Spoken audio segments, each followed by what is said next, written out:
केही रखी न पाले सेका कोला भोग जा होगा कपाले बापा आउ टिके कोन जोर दे दे टिके कमे दियो ना मत भल लागो ए सारे किंतु के कपाल कथा कहि मने मो कपाल में थिला नाही आगे आमे कर तो कर्म आमे जो कर्म करती से भलिया फल गुडा को पाती आज रावण चिंता कला ना बाबा ई छंती दाम भिगे हस्ते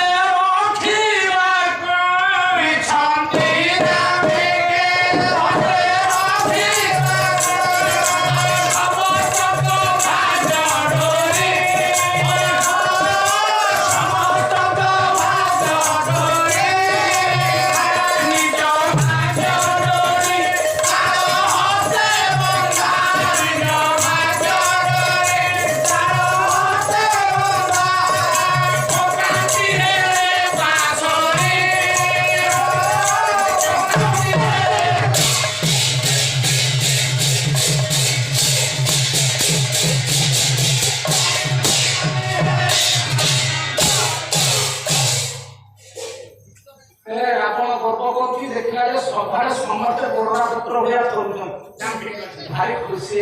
मन डाकला सबको सुको सलाम अलैकुम देखो वो सभाटा नीला আছে তো सुको आया से पटर देखो मु पटर देखि तू देख से पटर जाऊ रावण दिटा द्वारे रखिची केते लेके चावल खाउ रे अनुष्ठान जीवन बात मागणा छ खाइबो चपी जो चपी तेरो किसी देसी माछ खाइ देती सारो मणिमा समस्त नीरव आगे समस्त नीरव छथि बोली रावण खुशी होतला एतिकी बेले ता गर्भ को चुना करिवा पाई हठात से गोटे पार्टी सुमिला मणिमा कर जय हो चमकी पड़िला रावण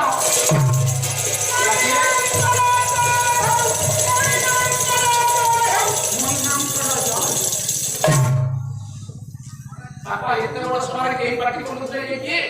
रावण घर के देखिला मोर लंका कटक सीमा रे जे जगी थिले द्रौपदी पळै आछन सारे हम भारत सीमा रे सैन्य जगी थिले जदी द्रौपदी पळै आछन तार भारत अवस्था कोन हो पाकिस्तान माओवादी सन्त्रासवादी पाकिस्तानी पसी दिबे तेन रावण देखिला कला मोर लंका कटक सीमा रे तमे जगी थिलो अरे बाहर शत्रु पसी आसीबे दुतो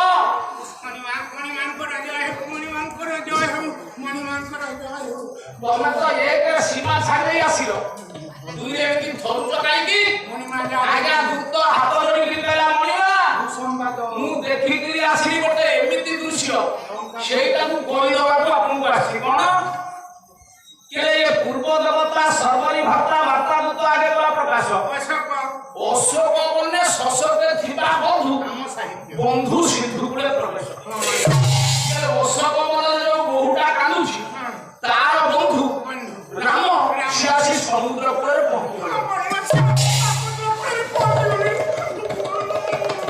रावण देखिना बापा ये सभारे जेते थिले राम कथा सुनी समस्त भयभीत होई पड़ा पड़ी गले रावण देखिला के एमान तो भय करिबेनी ए एमान को साहस दबा पई मते विपद कहिबा को पड़िबो तो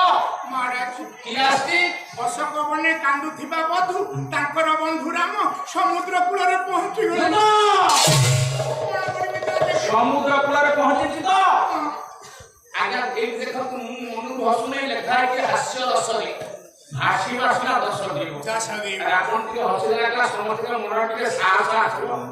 एला ये अशोक बन जो बहुटा कांदुची तार बंधु लटिया राम से कोठी पहुंची समुद्र कूल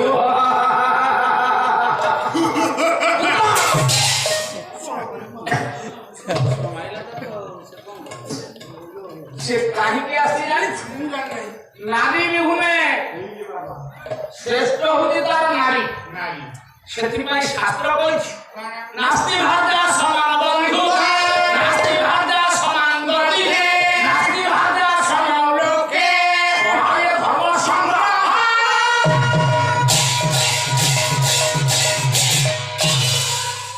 ए भार्या ठारू बंधु जगत रे देई ना दिया गया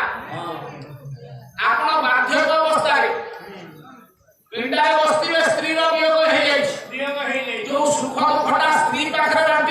শেয়ার করিবি সেটা সাংসারিক পাখে বাঁটি হবে जो सुख दुखटा स्त्री पाखे बांटिबा काटे बांटिबा কথা সেটা পুଅ পাখে বাঁটি হবনি जो सुख दुख কারি পাখে বাঁটি কারি পাখে সে সুখ দুখটা বাঁটি হবে সেটাই যদি স্ত্রী হউনি বন্ধু নাস্তি ভাজা সমানগতি ভাজা ছড়া গতি নাই আজ্ঞা ভাজা যদি আপনার পাখরে নাই আপনার কাগজ করে গাঁর বসাই দেবে না আপনি যদি কবে মু সকল পদরে যজ্ঞ হউছি স্ত্রী মরে যাইবা তুমি কেমতি বসিব যদি ভাজা সাগরে নাই ଆପଣ ଧର୍ମ ସ୍ଥାନକୁ ଯାଇପାରିବେନି ଜୀବନରେ କିନ୍ତୁ ଧର୍ମ ଅର୍ଜନ କରିପାରିବେନି ସେ ହେଉଛି ଅର୍ଦ୍ଧାଙ୍ଗୀ ତେଣୁ ସ୍ତ୍ରୀ କି ବନ୍ଧୁ ବୋଲି କୁହାଯାଏ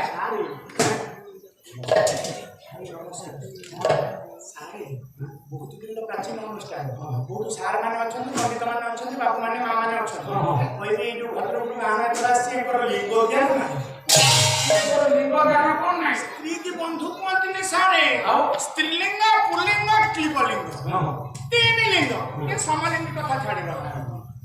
ସ୍ତ୍ରୀ ହଉଛି ବାନ୍ଧବୀ ସ୍ତ୍ରୀ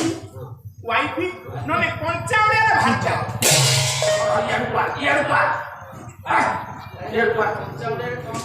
ମାଇପ ଆଜ୍ଞା ମା ଇବରୁ ବର୍ତ୍ତମାନ ଅପଭ୍ରଂଶରୁ ଆମେ କହୁଛନ୍ତି ମାଇପ ଆଚ୍ଛା ଆଗରୁ ଥିଲା ଗ୍ରହିତା ଗ୍ରହଣ କରିବାର ଗ୍ରହିତା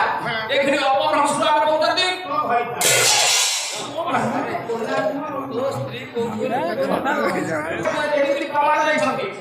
ଏଠି ଆଜ୍ଞା ସଂସ୍କୃତ ପଣ୍ଡିତ କହିଲେ ନାସ୍ତି ଭାଜା ସମଂ ବନ୍ଧୁ ଭାଜା ଛଡ଼ା ବନ୍ଧୁ ଜଗତରେ କେହି ନାହାନ୍ତି ନାସ୍ତି ଭାଜା ସମଂ ଗତି ନାସ୍ତି ଭାଜା ସମଲୋକେ ସହାୟ ଧର୍ମ ସଂଗ୍ରହ ଧର୍ମ ସଂଗ୍ରହ କରିବା ବେଳେ ସେ ସାହାଯ୍ୟ କରି ସ୍ତ୍ରୀ ହେଉଛି ବନ୍ଧୁ ଓଡ଼ିଆ ସବୁ ଓଡ଼ିଆ କବି କବି ସମ୍ରାଟ ଉପେନ୍ଦ୍ର ଭଞ୍ଜ ଅନୁପ୍ରାସ ବହିଦେଶ ବିଳାସ ଓଡ଼ିଆ ଜାତିର ଗର୍ବ ଓଡ଼ିଆ ଜାତିର ସ୍ୱାଭିମାନ ଗୋଟିଏ ପଦ ଆଜ୍ଞା କହୁଛି ଆଉ ସମୟ ଅଭାବ ହେଇଯିବ ସ୍ତ୍ରୀ କି କେମିତି ବନ୍ଧୁ କହିଲେ ଯିଏ କୋଉଠି କଣ ପାଇଁ ସ୍ତ୍ରୀ କି ବନ୍ଧୁ କହିଲେ ଏଠି ଆଜ୍ଞା ଓଡ଼ିଆ କବି ଭଞ୍ଜ ମଧ୍ୟ କହିଛନ୍ତି ବନ୍ଧୁ ଆପଣମାନଙ୍କର ପ୍ରତ୍ୟେକ ପୁରୁଷ ପ୍ରତ୍ୟେକ ନାରୀ ଜୀବନରେ ଗୋଟେ ବାସର ରାତି ଥାଏ ଆଜ୍ଞା ସେ ବାସର ରାତିରେ କ'ଣ ହୁଏ ଗୋଟେ କୂଳଦୀପ ଜଳେ ସେ କୂଳଦୀପକୁ ଛୁଇଁ ଶପଥ ଗ୍ରହଣ କରି ଦାମ୍ପତ୍ୟ ଜୀବନ ଆରମ୍ଭ କରିଥିଲେ ସେଦିନ ଆଜ୍ଞା କୂଳଦୀପଟିଏ ଜଳୁଛି ବାସର ରାତି କାହାର ବାସର ରାତି ମା ଜାନକୀଙ୍କର ରାମଚନ୍ଦ୍ରଙ୍କର ସେଦିନ ବାସର ରାତି ସଖୀମାନେ ଆସିକି ସଜ କରିଦେଲେ ସଜ କରିଦେଇ ଜାନକୀକି ନେଇ ମଧୁସଜାପୁରରେ ଛାଡ଼ିଦେଲେ ବନପ୍ରାସ ବହିଦେଶ ବିଳାସ ଭଞ୍ଜ କହି ବଳେ ପଡ଼ିଯାଇ ଦେହଳି ଦେହଳି ବାହୁଳିଲେ କବାଟ କିଣି ଆଇ ବାହୁଡ଼ିଲେ କବାଟ ବାହୁଡ଼ିଲେ କବାଟ କିଣି ଆଣି ଆଜ୍ଞା ଆଳିମାନେ ଆଳିମାନେ ମଧୁସଜାପୁରରେ ଛାଡ଼ିଦେଲେ କବାଟକୁ ଟାଣି ଆଣିଲେ ଯେତେବେଳେ ଟାଣି ଆଣିଛନ୍ତି ମା ମାନେ ମୋ ବାପା ମାନେ ଜାନକୀଙ୍କର ଦେଖନ୍ତୁ ଆଜ୍ଞା ଚରିତ୍ରକୁ ଆପଣ ଚିନ୍ତା କରନ୍ତୁ ଜାନକୀ ଦେଖିଲେ ରାମଚନ୍ଦ୍ର ବସିଛନ୍ତି ଓଢ଼ଣାଟି ପକେଇଦେଲେ ପକେଇ ଦେଇ ରାମଚନ୍ଦ୍ରକୁ ପ୍ରଥମ ପ୍ରଣାମ କରି କୂଳଦୀପକୁ ପ୍ରଣାମ କରି ଲାଜ କରିକିରି ବସି ପଡ଼ିଲେ ଆଜ୍ଞା ଏଇଥିରେ ଲାଜ ଆସ୍ତେ ଆସ୍ତେ ଉଠିଗଲାଣି ସେତେବେଳେ ମା ଜାନକୀ ଏମିତି ଲାଜ କଲେ ଆପଣଙ୍କର ଭଞ୍ଜ କହିଲେ କ୍ରୀଡ଼ାପତି ଚଞ୍ଚଳ ଛାଡ଼ିଲେ ବଧୁ ବିନୟ ଧୀର ଧୀରା ହେଲେ ବଧୁ ବିନୟ ଧୀର ଧୀର କ୍ରୀଡ଼ା ବେଳେ କି ଲଜିଆ ନାରୀ ମାନଙ୍କର ଭୂଷଣ ହଉଛି ଲଜିଆ ଶିକ୍ଷା ତେଣୁ କୁନ୍ତଳା କୁମାରୀ ସାବତ କହିଲେ ନାରୀ ହୋଇଯାଏ ଲଜ୍ଜା ପରେ ଜୀବନ ତାଙ୍କର ଅଧିକ ମୋ ମା ମାନେ କହିଲେ ଦେଖ ନାରୀ କଥା କହିଲେ ପୁରୁଷ କଥା କହିଲେ ନା ପୁରୁଷ କଥା ମଧ୍ୟ କହିଛନ୍ତି ପୁରୁଷ ହୋଇଲେ କ୍ଷମା କରି ସେହି ବଡ଼ ଅବିବେକ ପୁରୁଷ ହେଇକି ଯଦି ନାରୀ କି କ୍ଷମା ନ କଲା କନକ ଦେବୀ ଉପରେ କନ୍ୟାର ପିତା ହାତକୁ ଯୋଡ଼ି ଦୋଷ ଲାଗିଛି ବର୍ତ୍ତମାନ ଆମେ ଗୋଟିଏ ଦୋଷ କ୍ଷମା ଦଉନା ନା ମୋ ସ୍ତ୍ରୀର ମୁଁ 10ଟା ଦୋଷ କ୍ଷମା କରିସାରିଲିଣି ତାର ଏକ୍ସଟ୍ରା ଗୋଟେ ଭାବି 10 ଦୋଷ ପରେ ଆଉ ଗୋଟେ ଅଧିକା ଦୋଷ ବାହାରୁଛି ଟପି ଆଜ୍ଞା ଏଟା କି ଦୋଷ ରେ ସେଇଟା ଶୀତ ରାତିରେ ବିଛଣାରେ ମୁତୁଛି ରେ अरे से तो एक नंबर स्त्री तू ताकू पालाकू नहीं आ ଆମେ ଗୋଟିଏ ଦୋଷ ଆଜ୍ଞା କ୍ଷମା ଦଉନାହାନ୍ତି ରାତି ପାଇଲେ ଆପଣମାନେ ପେପର ପଢୁଛନ୍ତି ମାଳିକା ଆସିବ ଟିଭି ସମ୍ବାଦ ଶୁଣୁଛନ୍ତି ହଁ। ଆଜ୍ଞା ଦେଖନ୍ତୁ କି ଅଘଟଣ ଆସିକି ଘଟୁଛି କିଏ କାହାକୁ ପେଟ୍ରୋଲ ପକେଇ ପଡ଼ିଲାଣି ଆଜ୍ଞା। କିଏ କାହାକୁ ସାବୁନ ପକେଇ ଗାଳି ସାରିଲାଣି ଆଜ୍ଞା। ଆଜ୍ଞା ନାରୀ ନିର୍ଯାତନା ସାରା ସାରା ଜଗତରେ ଚାଲିଛି ଚାଲିଛି। ସେଥିପାଇଁ ସନ୍ଥ କବି ଭୀମ ହୋଇ କହିଲେ ଭୀମ ହୋଇ ପୃଥ୍ୱୀ ହେଲାଣି ଅନ୍ଧାର ସମ୍ଭାର କେବ ଛୟରେ ପୃଥ୍ୱୀ ହେଲାଣି ଅନ୍ଧାର ସମ୍ଭାର କେବ ଛୟରେ ପୃଥ୍ୱୀ ହେଲାଣି ଅନ୍ଧାର ପୃଥ୍ୱୀ ଅନ୍ଧାର ହେଇଗଲାଣି ସାର୍ ଏ କି ଅନ୍ଧାର ନା ପାପ ରୂପକ ଅନ୍ଧକାର ସାରା ପୃଥ୍ୱୀ ଘଟିଗଲାଣି ସାରେ ଏ ଅନ୍ଧାରଟା ପାପ ରୂପକ ଅନ୍ଧକାର ସାରା ପୃଥ୍ୱୀ ଘଟିଗଲାଣି କେଲେ ରକ୍ଷା କରିବ କିଏ ଆମେ ତମେ କିଏ ଆମେ ବେଦବିକ কেলে কেবা বেদান্ত সিদ্ধান্ত আরে কেবা বেদান্ত সিদ্ধান্ত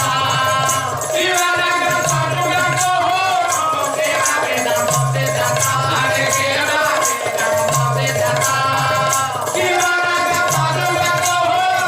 কিনো আসে সতে জতে আরে কিনো আসে সতে জতে ব্রহ্মাণ্ড ধরবে পৃথিবী হেলানি অন্ধার